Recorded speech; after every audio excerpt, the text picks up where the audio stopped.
This is my review of the Zenit Marble 40 version 3. Some viewers may know that I previously skated the version 2 of the Marble 40, and it was one of the first reviews I ever made on this channel. Zenit really wanted me to see the improvements that they've made to this deck, the subtle changes between the version 2 and the version 3, and I'm really thrilled to bring that to you. I say Zenit wanted me to see the changes because they sent me this board. I did not pay a dime for this deck. And that's a huge privilege, but also it's important that you know as a conscious consumer that I didn't pay for this board so that you can evaluate in your head if my opinion is biased and to what degree it is biased. I'm going to, try to remove as much bias as I'm conscious of from this review, but, I'm not the one that determines if I'm biased or not. You are. So think carefully, listen closely to my words. Hopefully I can be critical where and if needed, and that you all enjoy the review and find it just as helpful whether I paid for this board or not. Viewers who watched my review of the version 2 Marble 40 will recall that some of my major complaints with the deck were that the concave was too steep and that the kicktails popped too steep. What do I mean by pop too steep? The angle that the board forms when the rear wheels and the very tip of the tail hit the ground are kind of what I'm considering as my relative measurement for how steep the pop is. On the version 2, I found that I had to ride low trucks, so I opted for the rakeless 50-degree calipers. I found that out of the cast trucks, those are some of the lowest that you could skate. And then in addition, I also used wheels that were below 65 millimeters. That way I could guarantee that the angle was going to be pretty shallow. It was still very steep just because of the wheelbase and the relative position of the trucks to the tail on that board. But I was able to get it to a place where I could pop it pretty well. I could use it pretty effectively for flat ground tricks and street skating. Some of the improvements that Zenit made with the version 3 mean that I don't have to work as hard in order to get the setup to pop well. It has smaller wheelbase options. It goes down from a minimum wheelbase of like 24.5 on the version 2 to this version 3 having a smallest wheelbase at 22.5 inches or 22.75. Those trucks being closer in without the length overall of the board being farther means that that tail can pop even sooner. I'm finding that I can get really, really high, effective, snappy pop out of this board for tricks with up to 70 millimeter wheels, even higher. Also, I don't have to be as careful about the trucks I use. I can use tall raked trucks like Paris and still get a really effective pop at this really short wheelbase. Another thing is that the tail is also slightly more shallow. So that also is going to affect the pop. The tail is going to hit sooner. And again, I can set this board up in more ways that are still going to be completely, holistic and effective for the wide variety of skating that I like to do on this. Another one of my complaints about the version 2 is that the concave is just a little too steep for a do-it-all board. In my opinion, a do-it-all board should be good at flip tricks, free ride, downhill. It should be good for cruising and carving. And when you have a board that needs to meet that many disciplines, I find that I'm moving my feet all the time on the standing platform. And on the version 2, there was really only one position that truly felt good on that board. And it didn't feel like the board was very comfortable to ride unless your feet were standing in that position. And on the version 2, that position is actually right where this fresh grip tape is, right inside the bolts here. This is where the micro drop starts, and on the version 2, the micro drop was very significant, and the wheel flares on the board were very pronounced. On the version 3, they've mellowed out the micro drop, they've mellowed out the wheel flares, and now I'm far more comfortable standing higher up over top of the trucks, which gives me a ton more flexibility in the way that I want to skate this board. It lets me position my feet in more ways. It allows me to free up my thought from where are my feet on the board right now to how am I preparing my body, my balance, my mind for the trick I'm about to attempt.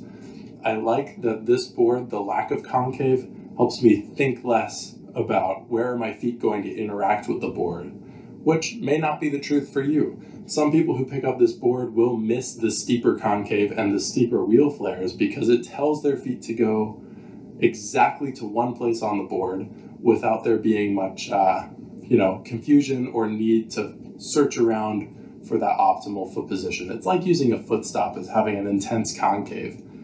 For me, I don't need that as much. I don't feel like my confidence is improved by having a steep concave, but some fans of the version 2 will remark that the version 3's concave is just not that steep. I had a friend tell me that the huge wheel flares on the version 2 and the huge micro drop formed a pretty intense pocket with the tail, and that he loved that for doing glove down and stand up blunt slide tricks. So where you're doing slides on the ground, pushing that tail in the air, lifting up the front truck, and only sliding on the rear wheels. He said that overall, he liked the improvement on the version 3, but what he's going to miss most is that tight pocket that he used to really lock his foot in those blunt slide tricks. Now, as far as double kick longboards go, this is pretty narrow at 9 inches wide. And I say, as far as double kick longboards go, I mean, as far as big double kick longboards go, 40-inch double kick longboards. Generally, historically, you're used to seeing boards that are 9.5 or even 10 inches wide if they dare to go up to this measurement. I like that Zenit kept the board narrow because it keeps the mass down, it lets it pop faster, it lets it spin faster, and as a person that does a lot of tricks, I really like the added nimbleness of that narrow setup. It actually is a little bit more familiar to a regular street setup, a typical skateboard, in the way that I'm able to access the rails for pops, flip tricks, things like that. Now, from a downhill and freeride perspective, that narrow width is very interesting. It causes the board to have a little bit more of an aggressive hookup and an aggressive kick out on your slides. I find that, an aggressive hookup, an aggressive kick out is not exactly the kind of vibe that I want out of this board. I want this board to slide smoothly, I want it to slide predictably, and frankly, I don't want it to punish me if my form isn't great. I don't need a very agile, precise machine. I don't want something that necessarily is going to have a very responsive riding style. I want a board that is going to be friendly to skate, easy to do slides on, and easy to allow me to experiment with new tricks on it. I found that with 9-inch trucks, trucks that would bring the wheels in closer, that would match the overall width of this board, that the hookups and kickouts were just too aggressive for the kind of chill free riding that I want to do. So I did compromise the board a little bit by having more weight closer to the ends of the board. Using bigger trucks causes it to have more mass. And yeah, the board flicks a little slower, pops a little slower, but it's worth it because a fundamental performance of this board that I want to see are those nice, easy slides, those super chill hookups. So I like the 10-inch trucks on the 9-inch deck, but they may not be for everybody. I do really have to pair this with a relatively small center set freeride wheel. Right now I have the Easy Hogs, which one of the best little freeride wheels ever made, but they're incredibly narrow and they don't add much width past the overall width of the hanger. Actually, they really add none at all. If you were to use a bigger wheel, something that is more offset, where the core is closer to the side of the wheel, something silly like Venom Magnums, or anything that really just has an offset at all, then you would want to try the 9-inch trucks, and you'd probably enjoy them a little bit more. It just isn't suitable for the riding style that I want. Another thing that adds to the slightly more aggressive nature of this board is that it is fully top-mounted. Top-mounted just means that the trucks mount to the bottom, top of the board directly. There is nothing fancy done with the mounting area. For example, a flush mount, like we see on the Coltrata board, is, that's all fame dust, and that's kind of insane. A flush mount like we see on the Coltrata board lowers the ride height a little bit and gives the truck a very flat surface to mount onto. The Marble 40 does not have flush mounts, which might be a weakness of the board. You know, the micro drop does start right at the innermost wheelbase. So I find that the trucks aren't mounting to a completely flat surface. They are mounting to one of the highest curvature points on the deck. I don't think it's a huge issue, but just for my little monkey brain, I'm not too thrilled that the mounting surface isn't completely flat. Something about it just triggers thoughts of, you know, unusual forces going through the base plate, potentially cracking a base plate on a hard impact. I'm talking like a 5-stair impact, not just a little ollie on the ground. I don't actually think that's going to happen. I think the board has enough give and flex to actually distribute that properly. Not a flexi board by any means, but just, you know, for the sake of saying it. But it is just a small nitpick that I find continues to linger with me, even though I've owned the board for a long time and really have been given no reason to think that it's putting weird stress on the base plates of my trucks. The fact that it is fully top mounted as well means that the ride height is pretty high. The Coltrata, with its deep flush mounts, does have a pretty low ride height, which makes slides a little more forgiving. It means you're not standing up as tall. It means that the trucks don't have to tip as far. You know, tall boards, if you use a lot of risers on your board, you'll get a really tippy feeling in your slides. I do tend to get that tippy feeling, which is why, again, I opted for the 10-inch trucks, just to have a wider support underneath the deck so that I don't feel like the board wants to go up on 2 wheels when I do slides. Now, I'm super thrilled with the small wheelbase. It does unlock the full potential of the nose and the tail, but it does mean that this board is a nimble little monster. Now, on the old Marble 40, I exclusively rode the 50-degree trucks on that deck.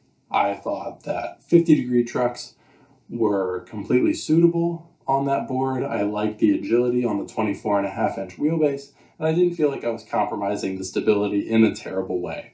On the 22.5-inch wheelbase, that's a pretty small wheelbase for 50-degree trucks. That turning circle is really tight, so unless you're sticking to freestyle, low-speed dance, really, really low-speed freeride, I think you can get away perfectly fine with the 44-degree trucks. You know, trucks in that 40 to 45-degree range.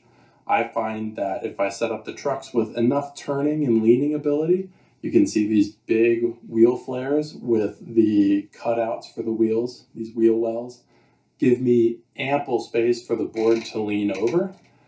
And I don't really struggle at all with wheel bite. Loosen up those trucks, let them turn freely, and 40 to 45-degree trucks should be plenty adequate on this setup. This is my Powell Sidewinder, JM Duran Sidewinder. I don't know a ton about this deck, except that it's just a big double kick street board. This is 9 inches wide, 35 inches long, and has like a 16 or 17-inch wheelbase. So it's about, you know, an inch or two longer in every dimension than a traditional skateboard. This board is pretty big, it's pretty long, and I'm a pretty big, long guy. So I have no issue manipulating this board almost identically to how I do a street board. Like, I really have to slow down the steps of doing my tricks when I'm on this board. But because I'm such a tall guy, I'm 6'7", I don't have too much of an issue manipulating this deck. I find that almost any trick I can do on this board, I can do on this board just as well. In my last review of the V2, I commented that I wasn't a big fan of the price of this board, and I felt like I would rather have just a solid maple deck that I wouldn't mind abusing and replacing. I feel bad for saying that simply because my Marble 40 version 2 has lasted so much longer than any maple board would have. That fiberglass really reinforces it. It's got a good, strong concave. It's made with good materials, and that board is still taking a beating. It is still incredibly rideable despite looking kind of like hell. This board, I feel like, is gonna last even longer. Based on what I've done on this board so far, it can take the abuse, and I think it's holding up even better than the version 2, even if there is no actual reason why it should hold up better than the version 2. I'm not sure that they've upgraded their manufacturing process or the materials that go into the board, but the board is just good. I will say I was a little worried when I saw that they were adding sanded wheel wells into the board. Usually this is a pretty severe weak point on longboards, and I have cracked longboards in the past doing tricks where I land hard on the tail and create a snap in this kind of weakened area through the back truck. Really, I don't feel like I have any of that at all. I've been using this board for tons of pop tricks, and the tail hasn't given me that soft, gooey feeling that I feel whenever a tail is going soft and the wood is getting weakened in here. This board is plenty rigid, and I think that they made this design choice pretty consciously. I think it was a clever design choice that truly isn't meaningfully compromising the strength of this deck. I do think that the wheel flares are a little small for the amount of wheelbase options on this board. Depending on your trucks, your wheels are gonna line up kind of strangely with those wheel flares. But with small little wheels, frankly, the wheel flares and these cutouts are already so far away that I really don't get wheel bite at all. I don't like to use risers on boards if I don't have to. I'm not using risers on this board, and frankly, there's nothing in my skating so far that's made me feel like, oh, I'm close to getting wheel bite, I need to put a riser on that board. Something important to mention is the pedigree of this board. The concave, the mold, comes from the other marble series, which are touted as, versatile freeride and downhill boards. That's no different for this board. Just because I like to do tricks and I like to do slower speed freeride on this setup doesn't mean that it's not capable for very high speed downhill, fast cornering, and aggressive lines. I was blown away when I set this board up on the Bear Smokies with some Venom Magnums. The board felt incredible. It was taking great lines, it was gripping well, it was responding well to those big heavy wheels, and frankly, I had no reason to think it wouldn't. It's just a little unusual seeing a symmetrical double kick board on such, directional race trucks. But if you really just want one board to explore all facets of longboarding, this board is killer. All you have to do is just modify your trucks or wheels depending on what kind of riding you want to do that day, and this board can withstand it. I don't think there's any reason to not treat this as an equally capable downhill board just because it has two kicktails. This blew my mind, and I would be very happy racing any race in the country on this board. I think it's absolutely suitable. The stock grip tape on this board is not terrible. It's a very typical standard skateboard grip tape. It's just Jessup. So riders that are going to be doing a little more free ride, more downhill, that are going to be throwing, grippier wheels on the board, not necessarily easy hogs, but riders that want to be doing more slides than tricks are going to want to throw on a slightly more aggressive grip tape. The stock Jessup grip tape is really suitable for the freestyle, kind of fun, cruisy nature of this board. If you want to be doing downhill, stand-up slides, things like that, I throw on a more coarse grip tape. This is the Venom, gangster grip. Love this grip tape. It applies really easily, and it's the right amount of grip for what I need on this board. Now, for the price, about $200 last time I checked, I think this is an incredible downhill, free ride, freestyle, dance, do-it-all setup. I think that this deck has just an insane amount of talents, and it's just up to you to set it up in a way that brings out those talents. For me, I like the versatility of this board. That's what's most appealing to me, so I've set the board up in a way that's incredibly versatile.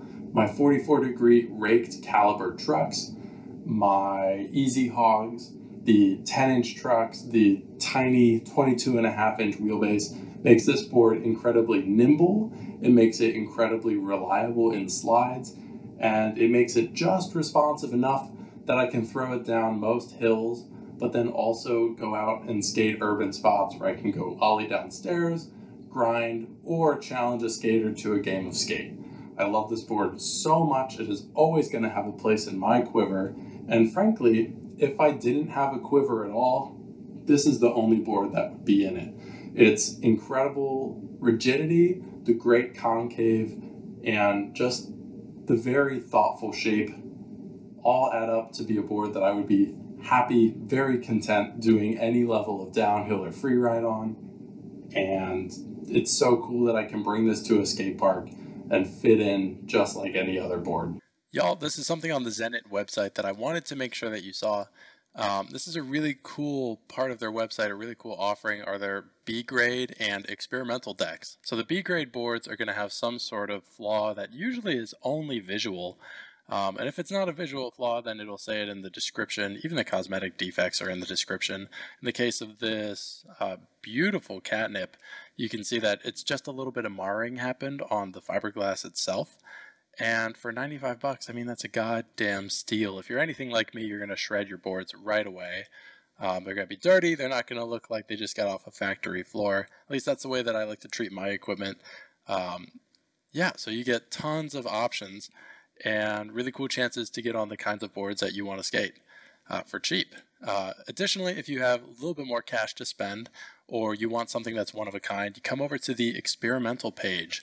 And the experimental page is really, really sweet. This is where they do a lot of one-off boards, so unique boards.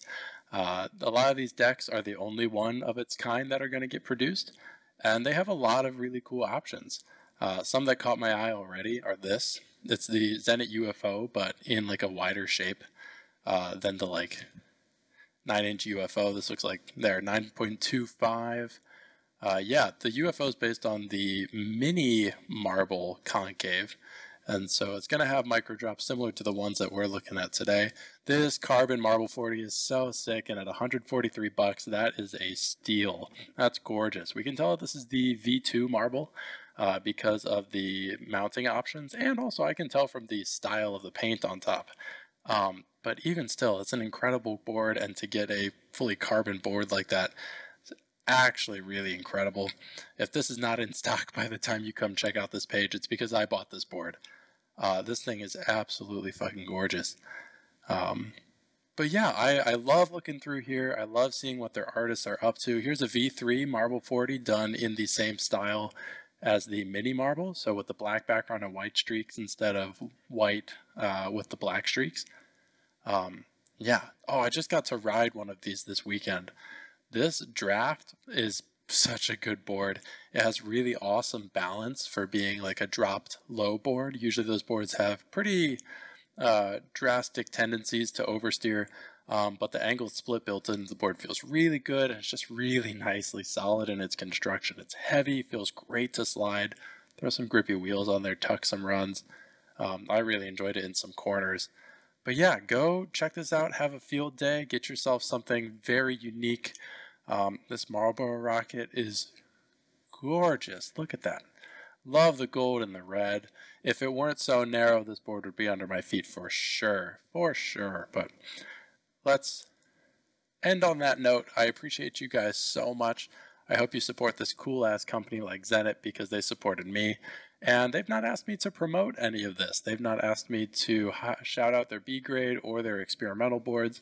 It's something that is a service that I think is incredible, and it would have been remiss if I hadn't shared this with you in the first place.